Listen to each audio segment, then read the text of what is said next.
And I'm the health coach working with Dr. Hyder on the Phoenix protocol and the one-on-one nutrition and lifestyle coaching. So last week we spoke a little bit about balancing hormones, specifically in with the angle of women's health, and we talked about birth control pills as a means of balancing hormones and lots of different alternatives to that. Um, Yeah, this is such a big subject that this week I kind of want to continue talking about this same thread, but just from the angle of PMS, which is something that a lot of people suffer from, and something that's really normalized, even though it's not normal. So I'm going to share some of my presentation. So to start with, PMS covers a wide range of different symptoms. So anxiety, depression, sleep disturbances, fluid retention, bloating, joint pain, brain fog, acne, cravings. There's a huge wide range of symptoms, and they usually occur around 10 days before menstruation and then stop once the bleed starts. And most people kind of take it for granted that they'll experience this every month, although, usually some of these signals or all of these kind of red flags, let's say the body is giving you, is a sign of some kind of underlying imbalance. So yeah, so this is an example of a really common meme. I think that, everyone is aware in popular culture the idea of PMS, and there's a lot of jokes in films and books and memes and just the internet to talk about the menstrual cycle, and in a way gaslighting women, which is pretty terrible to kind of make it seem as if they're unstable because of these hormonal fluctuations, but also normalizing the experience of PMS when it's actually common but not normal. So PMS is not actually caused by hormones, but rather a lack of hormone resilience.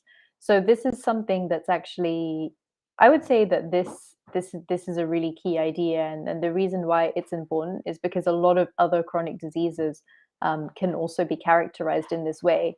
So, for example, when people talk about mold illness or when people talk about allergies, it's usually not that, you know, of course, mold is really toxic, and of course, pollen and cat hair and things can irritate and cause allergies, and of course, certain skincare products or certain fabrics in the clothes that we wear can cause irritation.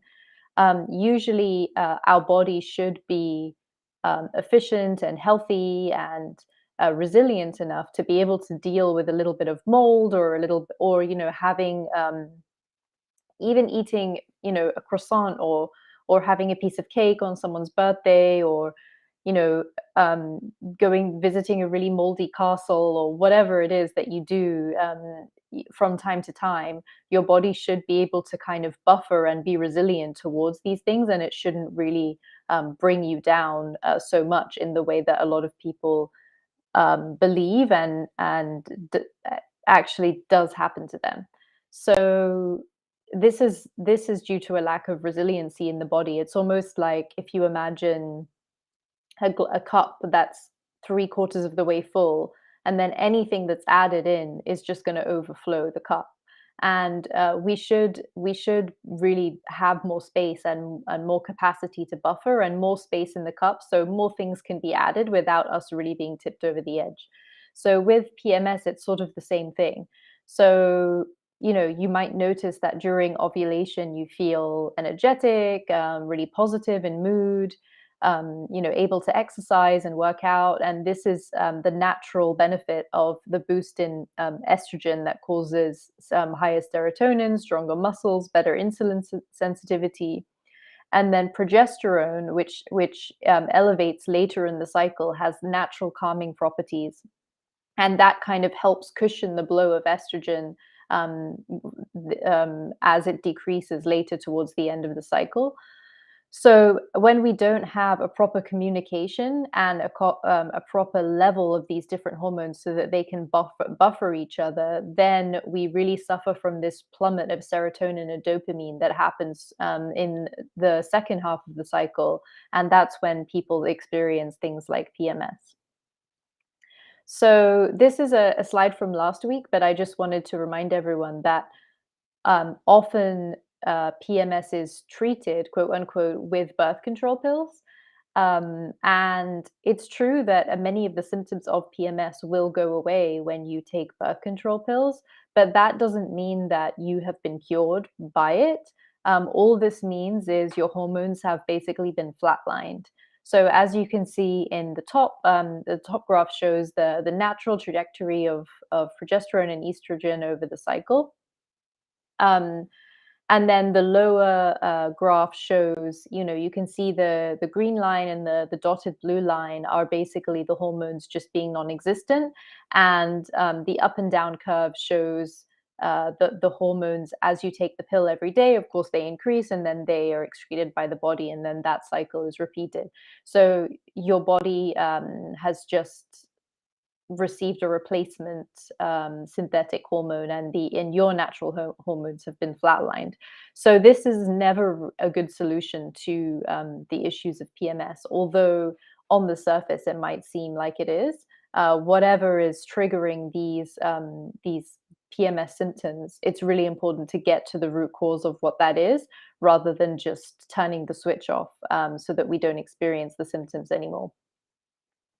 So, what can you do to naturally treat PMS? So, enhancing progesterone and GABA is really important part of it, because, as I was saying, progesterone has this role of cushioning the fluctuations of estrogen um, that happen in the second half of the cycle, and also reducing inflammation and enhancing the neurotransmitter GABA, so that will help keep our mood stable.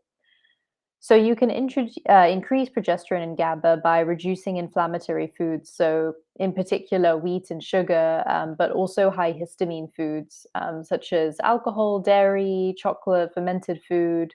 All of these foods that are really tasty, unfortunately, but it's good to experiment and just see if, of course, cutting out wheat and sugar is something, that arguably everyone should do. But when it comes to high histamine foods, it's a good idea just to experiment for a couple of weeks, or at least a month, to see if it really makes a difference to the cycle.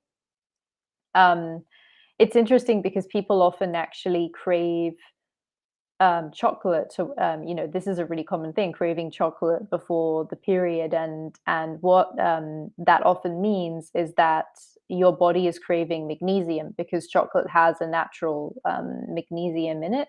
And so when we have a lack of magnesium, and therefore maybe low progesterone, our body will actually crave foods that contain magnesium, like chocolate. um, so reducing stress. So stress actually blocks progesterone, impairs ovulation, and destabilizes our adrenal axes, which is our adrenal axes helps us regulate our stress response. So stress actually has a delayed effect on hormones, and you probably notice this in, maybe when you have a stressful event and then lose your hair maybe 1, 2, 3 months later. So often it's not that that specific month was stressful, but you could have a really stressful event like a moving house or some kind of relationship stress, and then that shows up in the form of PMS or dysregulated menstrual cycle 2 to 3 months later. And this is something that commonly happens. So increasing exercise, especially during the ovulation phase, can really help to reduce the effects of PMS also. So supplements to increase progesterone and GABA, magnesium, as I said, magnesium is sort of the I would say master um, kind of menstrual cycle regulating nutrient that really everyone should be taking. In part because our soils actually, because of all the industrialized agriculture and the way in which we treat the environment, the soils actually lack the nutrients that they did once have. And that means that many of the crops that grow on the soil are deficient in minerals and nutrients, and they're just not as nutrient dense as they once were, let's say 100 years ago. And one of the minerals that suffers the most from this is magnesium. And it's actually quite difficult to get all the magnesium that you need just from your food source. And this is why it's great to supplement magnesium, and especially in the case of having things like cramping, magnesium can really help with that. So magnesium, B6, chasteberry, selenium, and microionized progesterone, they will all help to increase that progesterone that helps buffer the plummeting estrogen. Um, so chasteberry, this is a side note on chasteberry. It's actually been used uh, for thousands of years for different reasons. It's actually, interestingly, it's called chasteberry because monks would actually chew the berries, and it was supposedly helped them lower sexual desires. And I kind of tried to look into the mechanisms of this, and although it is folklore, maybe this didn't actually happen. Although I think it would make sense because it's embedded into the name, right? It's called chasteberry. Um, I think that, so chasteberry actually increases blood levels of progesterone. And although this has a hormone balancing effect on women, I think the effect on men is probably different. And maybe this is where the original name comes about. I couldn't find anything exactly to discover why it's called this, but it could just be folklore that, it actually reduces libido in men. Um, but it also stimulates the pituitary to produce luteinizing hormone, which signals the ovaries to produce more progesterone. This is what it looks like. It's a purple flower. So this is Avia Rom. This is my favorite women's health book on botanical medicine. And she talks about chasteberry here, and she talks about a specific study um, that shows how chasteberry can help with hormonal acne. Um, and yeah, different people, 118 people were given chasteberry, and it helped to buffer acne. Although the mechanisms are actually not so understood, because acne is usually present again in the second half of the cycle towards the bleed. And since chasteberry actually increases progesterone, it seems kind of counterintuitive that a botanical that increases progesterone in a progesterone high part of the cycle that would ordinarily maybe cause acne. It's interesting that something that would increase progesterone even more would help. But I think this just goes to show, really, and she talks about this in the book, how complex an effect botanicals and different herbs and tinctures have on our endocrine system. And although there are actually studies that show they have these effects, the mechanisms are still quite misunderstood, even though the history. So here I talk a bit about the history of chasteberry, which is also known as vitex. So it's been used in 400 BC. Hippocrates recommended it for injuries, inflammation, and spleen enlargement. It was used for inflammations of the womb and uterus, for stimulating mother's milk. That's 50 AD. It was recommended for epilepsy.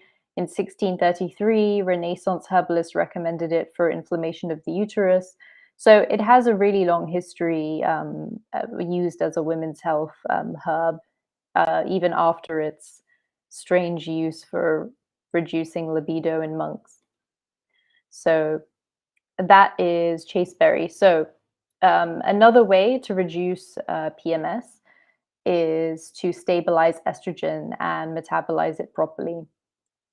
So PMS symptoms such as breast tenderness or depression are often associated with high estrogen. And this is another thing actually that I recommend. This is a side note, but if you look into Laura Brydon's book, which I've mentioned before, called The Period Repair Manual, you can actually sort of pattern your symptoms and then decide which symptoms are caused by possibly which issue. So the symptoms of estrogen excess are slightly different to, let's say, an issue with prolactin, or an issue with progesterone, or an issue with luteinizing hormone. And you can kind of understand perhaps what issues you have by patterning your symptoms. So as I was saying, so to stabilize and metabolize estrogen, um, so estrogen is going to decrease at the second part of the cycle, and if your body is not able to excrete and metabolize it properly and take it out of the body, then that can cause what you've probably heard of in the form of estrogen dominance, and that can cause a whole host of symptoms. So reducing alcohol, so just 2 drinks a day can double your exposure to estrogen. Again, gut health. So we always think of the liver as being something, the liver is important when it comes to detoxification, but our gut health is actually arguably the most important thing because it allows us to break down nutrients and to remove them, and to prepare them for removal. In in in the liver, but also in the colon, and just excreting the nutrients after they've been processed through the large intestine. So, maintaining a healthy weight. Okay, so body fat itself actually creates a type of estrogen. This is why we see things like PCOS. It's really common if women are overweight. It's common to have insulin resistance, and then as a result of insulin resistance, having insulin resistance driven PCOS. So too little fat is also an issue because then our body goes into this kind of starvation state where it down regulates the need to reproduce, and our hormones are kind of disrupted by that down regulation of the reproductive state. So, avoiding chemicals that we know disrupt hormonal systems and impair estrogen metabolism. So, this can be through skincare products, plastics, pesticides in food. You can learn about this more through the Environmental Working Group. They have a really great website where you can type in all of the different skincare products that you're using. They have a really big database, and it will tell you what ingredients are in those different skincare products and whether or not they're an endocrine disruptor or a phytoestrogen, as well as all of the different other potential risks associated with those ingredients. So, reducing inflammatory foods, again, inflammatory foods such as wheat and sugar, and also high histamine foods, are correlated with PMS and an impaired ability to metabolize estrogen. So Ray Peat's carrot salad, I think this kind of trended on TikTok. There's something like 13 million people were talking about this as a great method of detoxifying estrogen in the case of estrogen dominance. And the idea is that carrots contain a specific type of fiber that estrogen binds to, and it helps to remove estrogen from the body and avoid estrogen dominance. And Ray Peat is he's I would say the sort of grandfather of the pro metabolic movement, which is something you could look into. It's quite interesting, but yeah, he recommends this salad for estrogen dominance. And the important thing is to peel the carrot lengthwise, and that enables the fibers to remain intact because the fibers obviously run down the carrot, and you want to kind of maximize the fibers. Uh, the fiber ingestion in the salad. So you add olive oil and vinegar, and then you eat it. I think it's 2 times a day, or maybe it's 2 times between meals, but that would be quite a lot. But at least twice a day anyway, you have this small, carrot salad made of 1 carrot, and this is a good way to metabolize estrogen. So, third way to, try to curb PMS, so inflammation.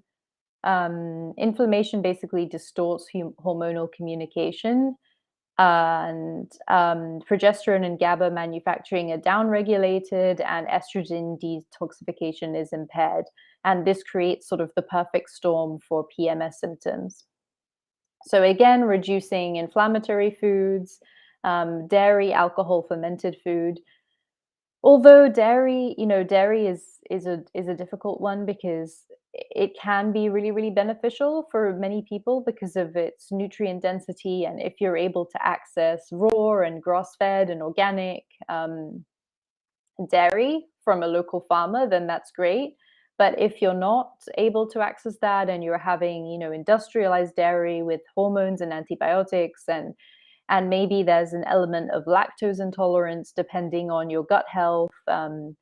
Given that lactose intolerance is kind of a spectrum, and if you have impaired gut health, that can actually increase lactose intolerance. So for all of these reasons, eliminating dairy can actually be, especially cow's dairy. It seems that sheep dairy and goat dairy have a slightly different effect on the menstrual cycle, but in particular, cow's dairy, a lot of people find that their PMS symptoms are alleviated from eliminating it. And again, also identifying food intolerances. So by doing an elimination diet where you eliminate suspected foods for around a month, and then reintroduce them one by one, you can kind of find out what you might be intolerant to, and then avoiding those to reduce inflammation. So magnesium, again, the kind of master menstrual cycle mineral. B6 again, and zinc. Those are good nutrients to reduce inflammation. So when can you expect to see results after implementing a protocol? So the ovarian follicle takes 100 days to actually journey to the point of ovulation, and you can see it here in this journey. Um, so you want to stick to a cycle for at least 3 months before changing or before noticing anything different. So a lot of people, and actually this is the case for even in the long COVID recovery, or even in the any kind of protocol, people will start doing it. And then if it doesn't work within a week or 2 weeks, they stop. And yeah, the body just, it takes a long time to integrate new information. And, if you think about this follicle journeying for 100 days, it's not that just doing a different diet for 2 weeks is going to make a difference to the cycle. You have to kind of bear in mind and keep in tune with the body's biological and natural rhythms. So if you decide to, for example, introduce this carrot salad and some of these nutrients to increase progesterone and to help metabolize and excrete estrogen, then you really need to stick to it for at least 3 months before you start noticing difference. Um, so the last thing that I wanted to talk about was seed cycling. So this is something that you might have also seen online. It's a way, because seeds contain different nutrients that will affect our hormones. You can kind of use and leverage them to kind of leverage the good hormone trajectory, let's say, over the month. So from day 1 to 14, you eat 2 tablespoons of flax and pumpkin seed. So the zinc in pumpkin seed helps improve formation of the follicles, and flax seeds contain lignans that help to balance estrogen because they bind to the excess estrogens to be eliminated. And the fiber, again, in both of these seeds help to promote estrogen metabolism. So in the same way that the carrot salad has the fiber, The fiber of the seeds also helps to eliminate excess estrogen. Flax seeds have been shown to correlate with reduced breast tenderness in, before the period, as a PMS symptom. And then from day 15 to 28, you eat 2 tablespoons of sunflower and sesame oils. And both of these seeds are high in selenium and vitamin E, which stimulate progesterone.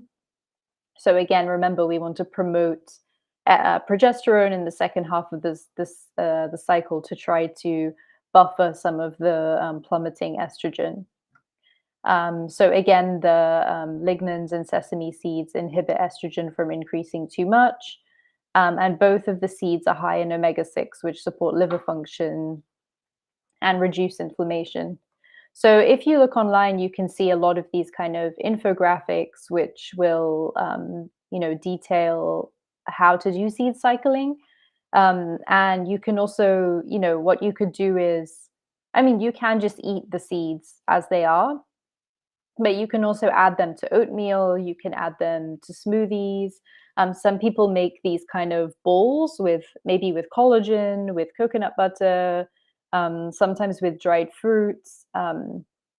You can blend all these ingredients together if you have a food processor, and actually make follicular phase, let's say, seed cycling bowls, and then make luteal phase seed cycling balls, and you could make them in a batch, let's say, on one day, and just keep them for the month.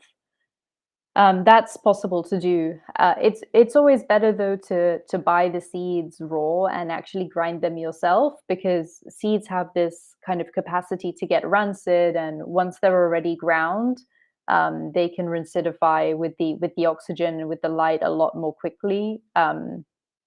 So it's good to kind of eat them quickly after you've ground them. So, and the last thing, oh yeah, so there are actually surprisingly quite a few scientific studies that show the effects of different seeds on the menstrual cycle. So this is backed up by science, although maybe it seems like a sort of new age thing. There is actually quite a lot of research behind seed cycling and what these seeds do in terms of eliminating estrogen or reducing inflammation, or these kind of properties that they claim to have. So I think that is it for the presentation. And yeah, the overall summary is really just that there are a lot of different ways to basically balance your hormones, and a lot of ways to kind of buffer PMS. And it's not something that you have to suffer with. You can really address it through all of these different natural means and find ways to overcome it. Um, so, one extra note to mention in terms of the programs that we're offering. So the Phoenix Protocol, which is the long COVID recovery um, program that lasts for 2 months, and that we're starting a new cohort on February the 20th, which is Monday, and that's going to last for 8 weeks. Yeah, this is a great opportunity to sign up at the beginning, because it's really great if everyone can start and finish together, and you can go through the cohort as a group. We meet every Friday at 1 p.m. EST time. And during that 1 hour and a half meeting, we usually talk about the content throughout the week. So maybe some weeks we talk about stress, some weeks we talk about nervous system regulation, how to choose the best high quality produce. We talk about movement meditation, and then of course we talk about labs, the supplement protocol, the prescription protocol, and you also have a chance to interact with the medical team to ask any questions about that. And yeah, it's a really great opportunity to really be on a journey with other people, and to be kept accountable with these weekly meetings. And we have kind of a thread going through the week where people ask different questions just to follow up on what we talked about, and I share quite a lot of resources, even outside of the protocol itself, depending on what people are interested in. So yeah, if you want to find out more, you can scan this QR code that's on the screen, or go to the website. It's also possible to book a discovery call with me if you'd like to see if you're a good fit for the program. And I would urge you to, yeah, consider joining at the beginning of the program. That's always the best than starting midway through. So thank you very much. I'm not sure if we have questions today. I'm going to check. Um, check on our questions.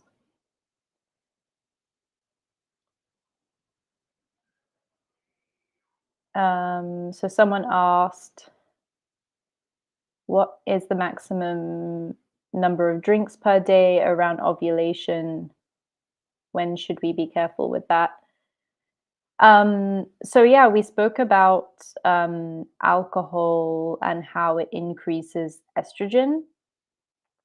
So um, so again, so estrogen is usually at its highest during ovulation, during the beginning of the cycle. I think I have. Maybe I can go back to this this graph here.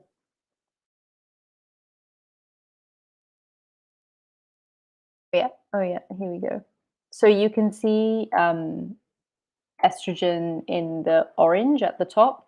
So it's highest during ovulation, and and this is why we feel good, why we have this serotonin boost and this energy boost. But the problem is that that the estrogen is supposed to go down and be metabolized and be excreted by the body. And if we have what's known as estrogen dominance, then this can cause some of the negative effects of PMS, and that's something we don't want. So as I was saying about the alcohol, it can increase the estrogen levels. It can double the estrogen levels, which I think I have on another slide. So you so if something having something like alcohol every day can basically increase your chances of estrogen dominance. I think I can't find where it's written, but basically yes, it will increase the propensity for estrogen dominance, and this is not a good thing. Although I would say, when it comes to alcohol, the most important thing, um, I would say the most important thing that is affected by alcohol is sleep.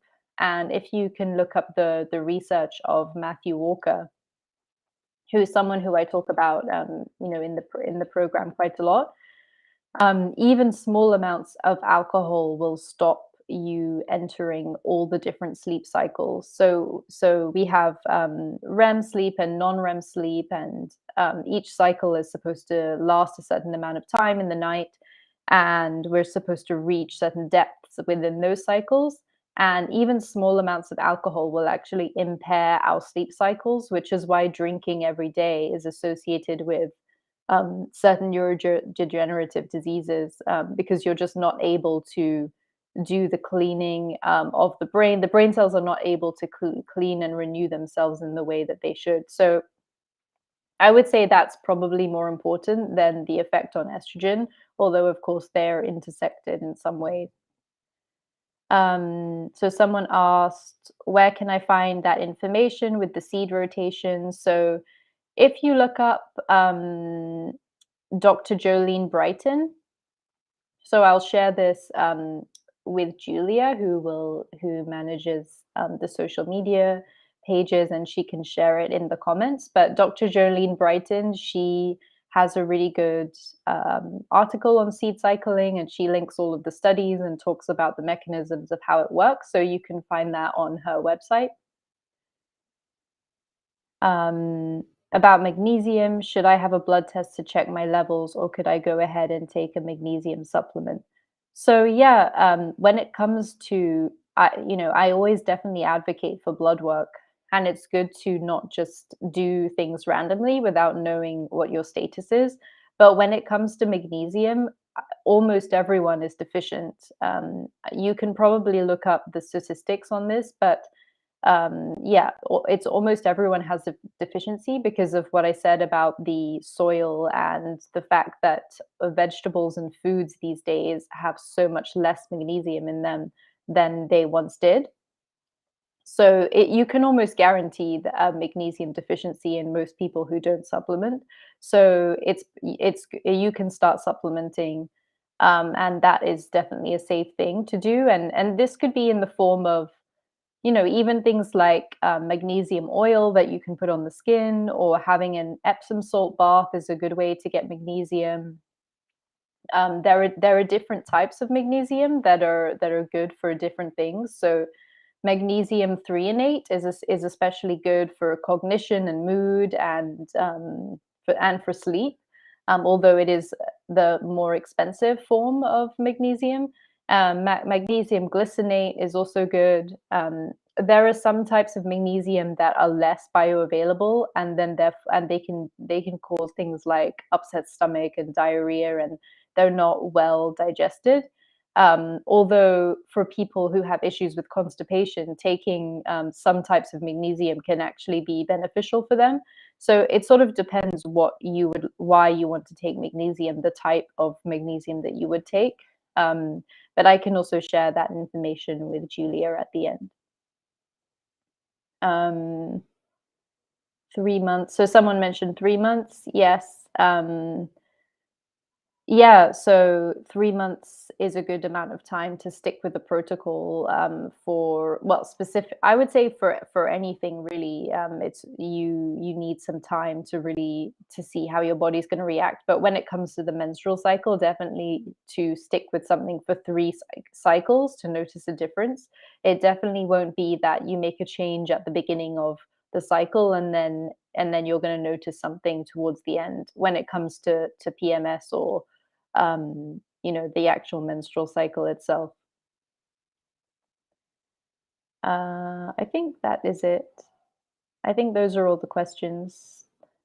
Um, so I'll share everything that I mentioned with Julia, and yeah, if anyone wants to book um, a discovery call to speak about whether or not they would be a good fit for the coaching program, feel free to do that. And thanks everyone for listening, and I will see you next week. Bye.